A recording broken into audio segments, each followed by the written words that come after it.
Assalamu alaikum. Hello everyone. Welcome back to English with Mizan.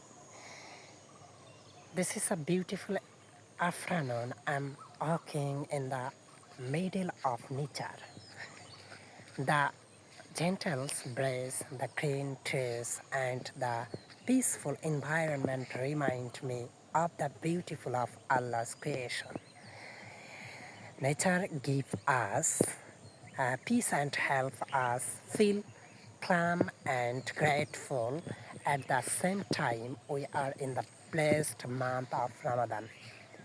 Ramadan is not only about staying hungry and thirsty, but it is also about patience, self-control, and becoming closer to Allah. It teaches us to care for the poor, to be kind, and improve our character. When I walk this peaceful environment, I feel more connected to my creation.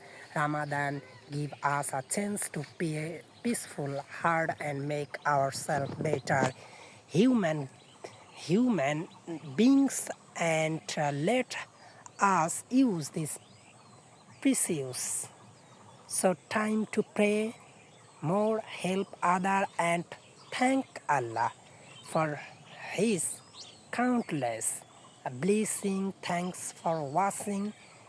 See you in the next video. Assalamu alaikum.